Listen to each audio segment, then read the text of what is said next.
My sister forged a power of attorney and sold our grandmother's apartment. Grandma doesn't know she lost her home of 41 years. I, 29M, don't even know where to start. My hands are shaking as I type this. What I discovered 3 weeks ago has completely destroyed my family, and I'm still trying to process how the person I trusted most in the world could do something so monstrous to the woman who raised us both. I need to share this story because I feel like I'm going crazy, and maybe writing it all out will help me understand how we got here. Background: our grandmother. My grandmother is 78 years old. She practically raised me. When I was a kid, both my parents worked long hours, my father in construction, my mother as a nurse with rotating shifts. My grandmother stepped in without hesitation. She made me breakfast every morning, walked me to school, helped with homework, taught me to cook. She was the one who showed up to my school plays. She was the one who held me when I cried. She lived in the same apartment for 41 years. A nice 2-bedroom place in a good neighborhood, worth around $195,000 in today's market. My grandfather bought it before I was born, and after he passed 12 years ago, she stayed. She always said that apartment was her home, filled with memories. She planned to live there until she died. Over the past decade, my grandmother's health declined in specific ways. She has macular degeneration.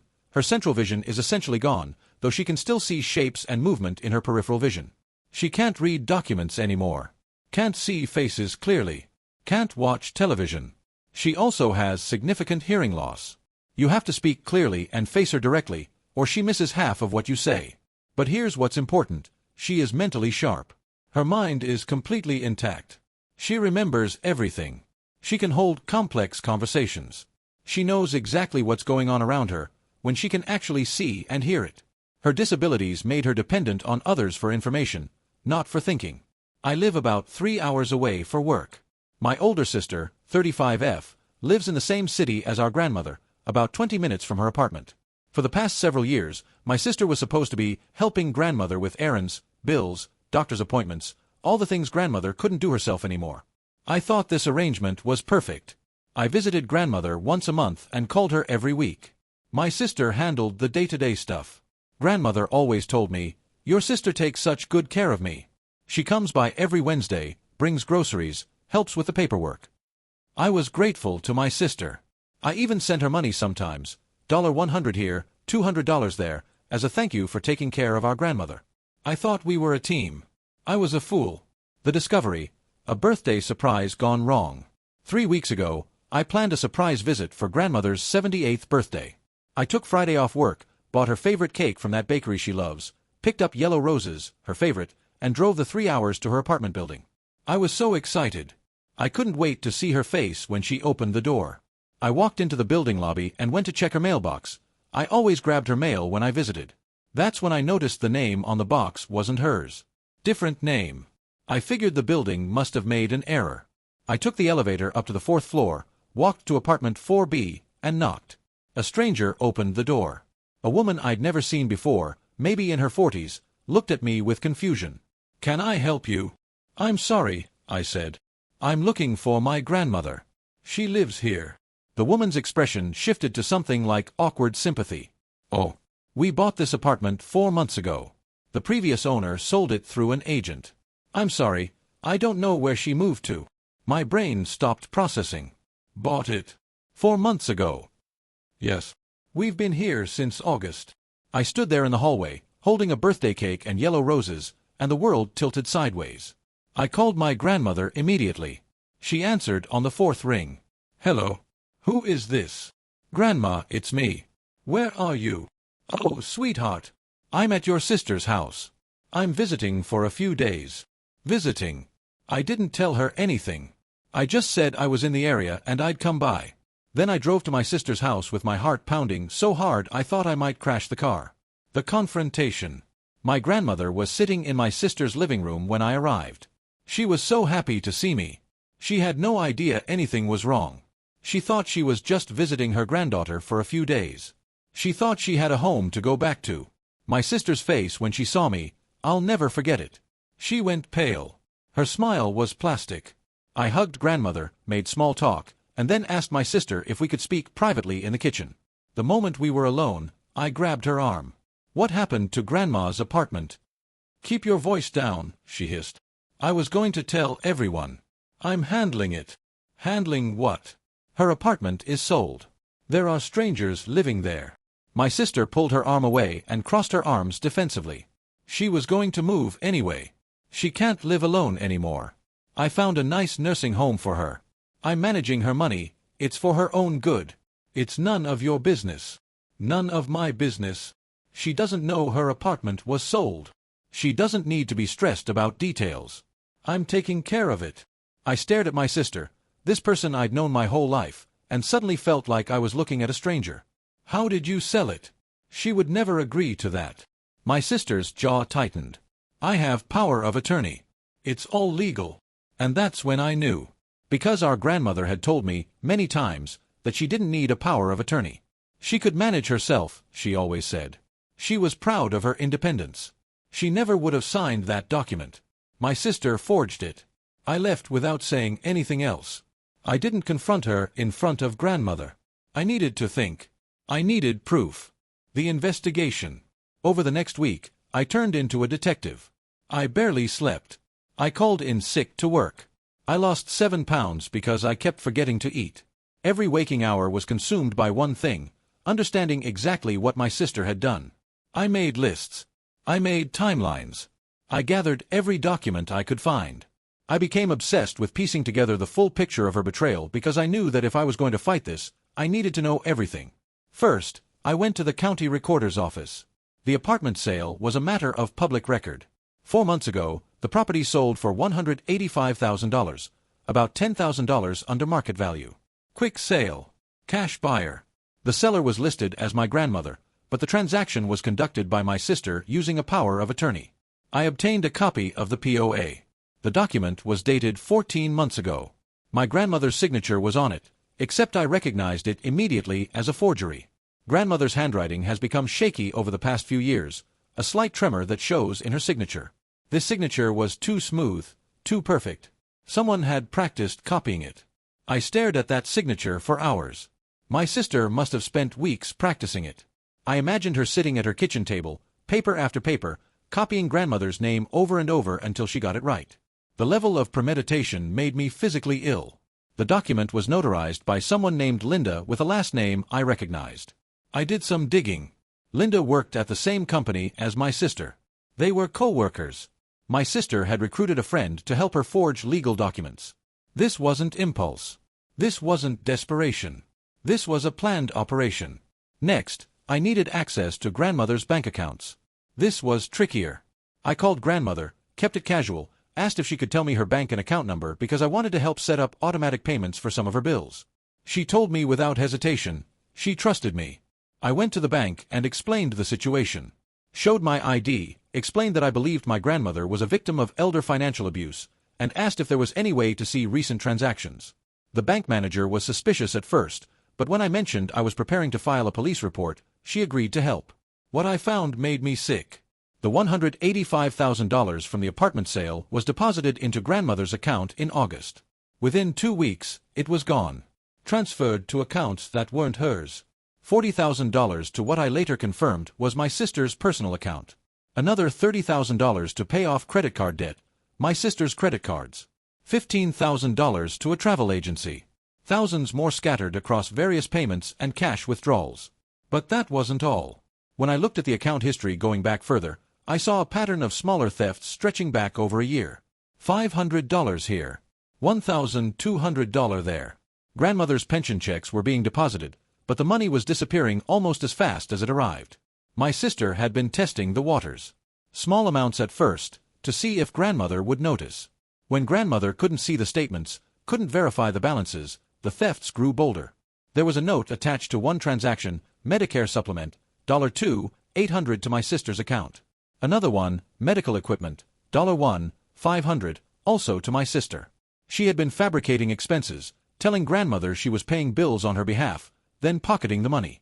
My grandmother's entire savings, gone. The apartment proceeds, gone. Even her pension, redirected. I did the math. Including the apartment sale, my sister had stolen approximately $215,000. And then I went on my sister's social media. She'd posted vacation photos from Europe last month. 2 weeks in Italy. Luxury hotels. Fine dining. Photos of her toasting champagne on a balcony overlooking the Amalfi Coast. Selfies in front of the Colosseum. A caption that read, "Finally living my best life." Globe showing Europe-Africa sparkles, #blessed, #Italy trip, #dream vacation. Blessed. She called herself blessed. She had a new car too. I'd seen it in her driveway but hadn't thought about it. A shiny white SUV, probably around $40,000. I remembered she'd mentioned she was doing better financially a few months back. I'd assumed she got a raise at work. I even congratulated her. I'd congratulated her for stealing from our grandmother. She was living her best life on money stolen from a 78-year-old blind woman. And she was posting about it online for the world to see, without an ounce of shame or fear. That's how confident she was that she'd gotten away with it. That's how little she thought of grandmother, and of me. The depth of betrayal. I kept digging. I talked to grandmother, gently, asking about various things she owned. "Grandma, where's your jewelry? The necklace Grandpa gave you." "Oh, your sister is keeping it safe for me. She said my apartment wasn't secure. She put everything valuable in her safe deposit box." I checked eBay. I found my grandmother's jewelry listed for sale, including the necklace my grandfather gave her for their 25th anniversary, 50 years ago. My sister had listed it for $85. $85. I remembered that necklace. A delicate gold chain with a small sapphire pendant. Grandmother wore it to every family gathering, every holiday, every birthday. She would touch it sometimes when she talked about grandfather, this unconscious gesture of remembrance. It was the last thing he gave her before the cancer took him. My sister sold it for $85. Probably didn't even get that much after eBay's fees. 50 years of memories. $85. I found other items too. Family heirlooms. Things that couldn't be replaced. A silver brooch that belonged to my great-grandmother. A set of pearl earrings. A vintage watch that grandmother always said she wanted to give to me when I got married someday. All sold for pocket change. All gone forever. I confronted my sister again, this time by phone. "I know everything," I told her. "I have records. Bank statements. The forged POA. The notary who's your co-worker. It's over." My sister was silent for a long moment. Then she said something that made my blood run cold. "I deserve that money. Do you have any idea what it's been like, taking care of her for years while you lived 3 hours away playing at your life? Do you know how hard it is? She's difficult. She complains. She repeats herself. I earned every penny. You stole her home. She has nowhere to live. She's old. She needs a nursing home anyway. I already found a place. Once her assets are gone, Medicaid will cover it. It's not like she needs that money, she'll be taken care of." That's when I understood my sister's entire plan. Drain grandmother of everything she owned. Dump her in a state-funded nursing home as a ward of the government. And keep the money. She was going to spend her final years in that apartment, I said. Surrounded by her memories. In her home. You stole that from her. I planned for the future, my sister said coldly. Someone had to. I hung up. Update 1. Protecting grandmother. The first thing I had to do was get grandmother away from my sister.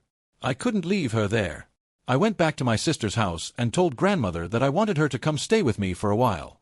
A vacation, I called it. You've never seen my new place. Let me show you around. Grandmother was delighted. She packed a small bag, and I drove her 3 hours to my home.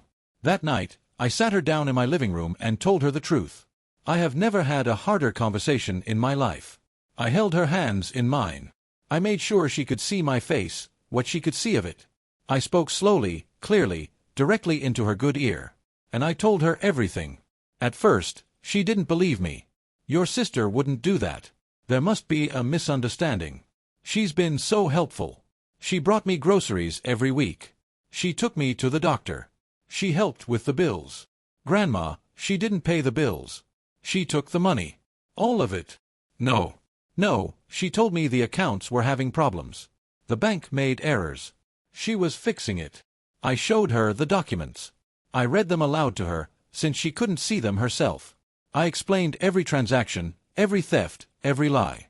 I showed her the listing for her necklace on eBay, described the photos. Grandmother's denial shifted to confusion. Why would she do this?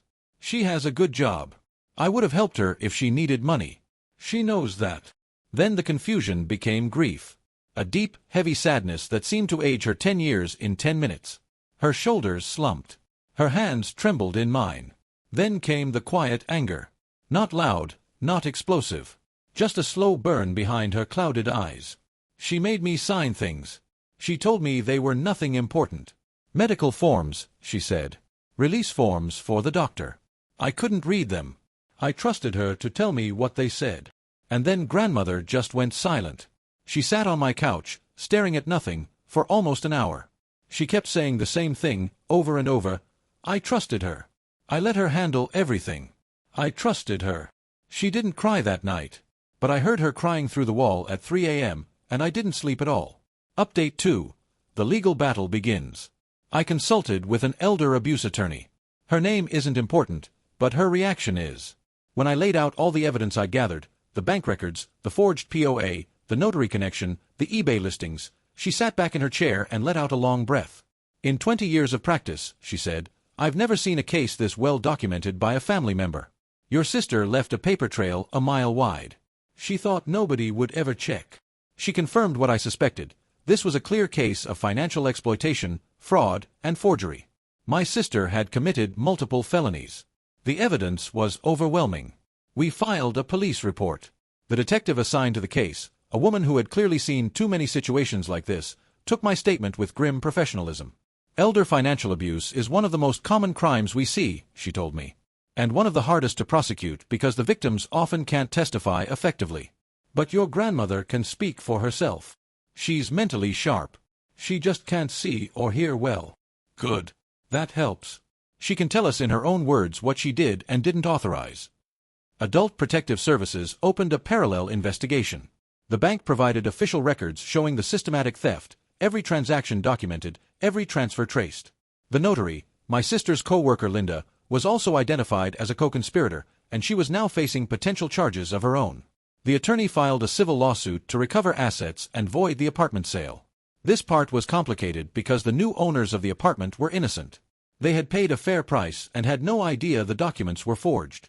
They could potentially lose their home too, through no fault of their own. My attorney worked with their attorney to find a solution. A title insurance investigation was launched. If fraud could be proven, which it clearly could, the title insurance company would compensate the innocent buyers, and the apartment sale could potentially be voided. Meanwhile, my sister was served with papers. She immediately lawyered up. Her defense, as I later learned, was to try to blame me. She claimed I was the one trying to steal grandmother's money, and that she had been protecting grandmother from my greed. No one believed her. The evidence was overwhelming. Update 3. My sister's arrest. 6 weeks into the investigation, police arrested my sister at her home.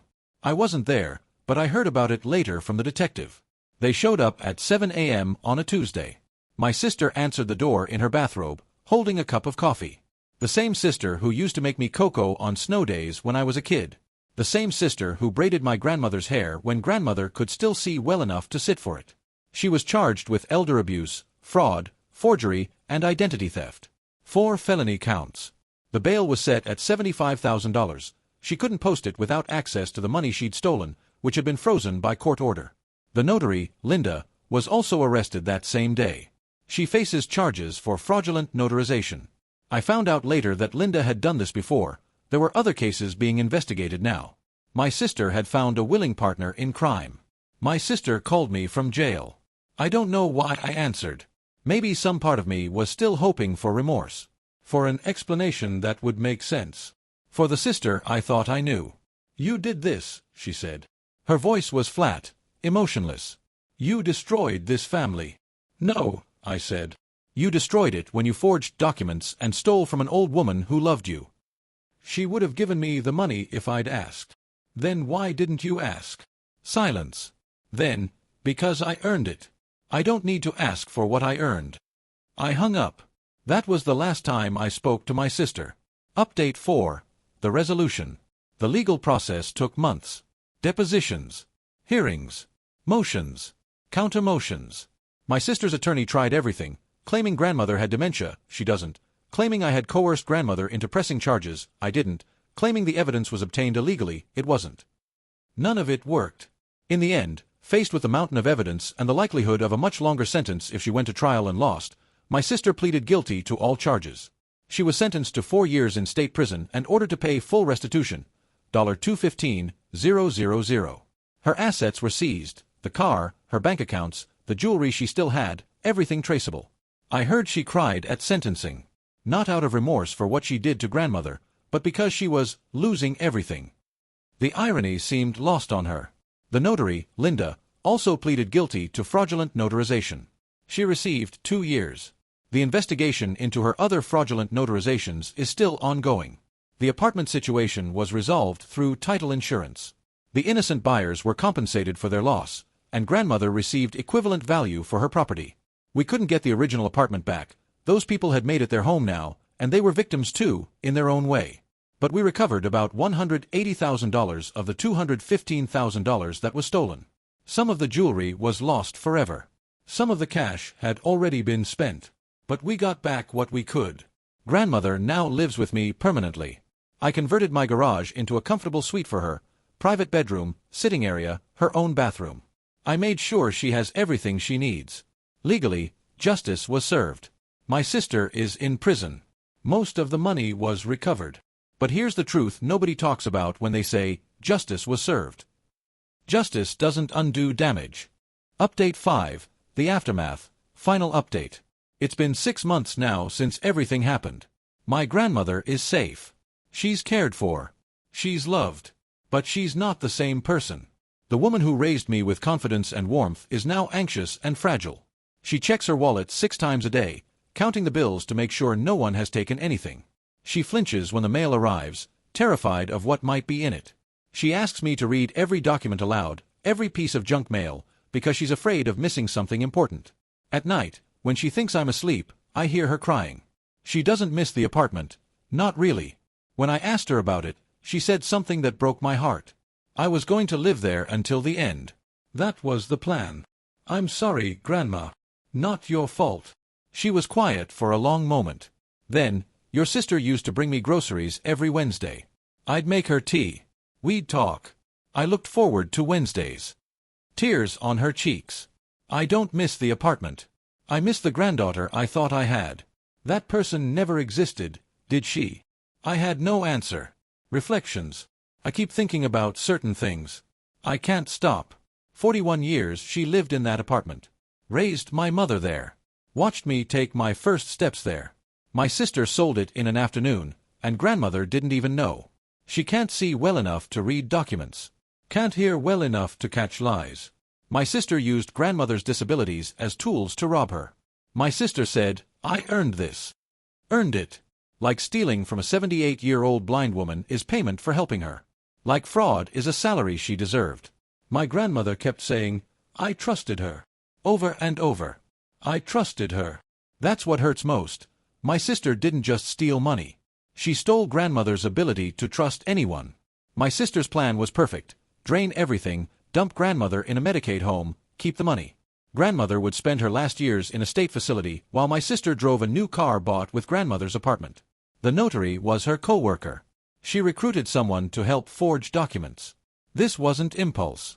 This wasn't desperation. This was a planned operation against her own grandmother. I found grandmother's jewelry listed on eBay. My grandfather gave her that necklace 50 years ago. My sister sold it for $85. 50 years of memories for $85. The truth about justice. People tell me I should feel satisfied. Justice was served. My sister is in prison.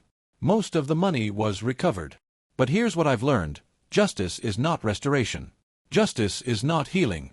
Justice is just consequences, and consequences don't rebuild what was broken. We recovered the money, most of it.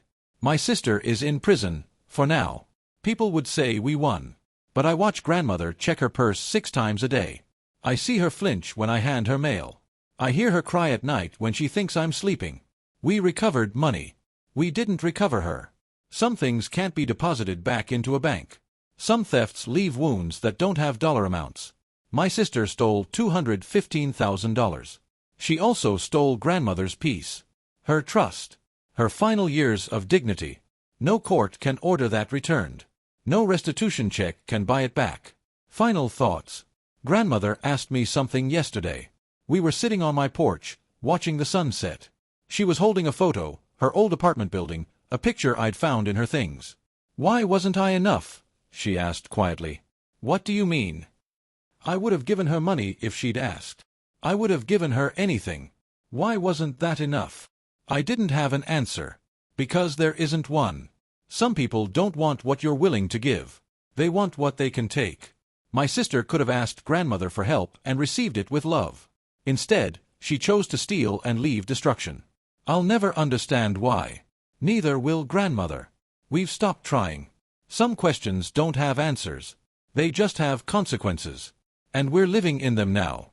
TLDR, discovered my sister forged a power of attorney using our grandmother's disability, poor vision/hearing, to sell her apartment without her knowledge. Grandmother had no idea she'd lost her home of 41 years. Sister stole approximately $215,000 total. Sister is now in prison, most money recovered, but grandmother is permanently psychologically damaged and no longer trusts anyone. Justice was served, but some things can't be fixed with court orders and restitution checks. Edit. Thank you for all the supportive comments. For those asking, yes, I've looked into therapy for grandmother. She goes once a week now. It helps, a little. For those suggesting I should have seen the signs earlier, you're probably right. I trusted my sister. That was my mistake. I'll carry that guilt forever. For anyone reading this who suspects something similar might be happening to an elderly relative, trust your instincts. Check the records. Ask questions. Don't assume family would never hurt family. I assumed that, and it nearly cost my grandmother everything. If you suspect elder financial abuse, contact Adult Protective Services in your area. There are resources. There is help. Don't wait like I did. Grandmother is doing a little better every day. She's learning to trust me again, to trust that I'll always tell her the truth, even when it's hard. I promised her that. I'm keeping that promise. Some days are harder than others. But we're getting through them. Together. Final edit. Someone asked what grandmother wanted me to say to everyone reading this. I asked her, and she thought about it for a long time. Then she said, tell them to hug their grandmothers. And tell them that some betrayals can't be explained. They can only be survived. So there it is. From her to you. Hug your grandmothers.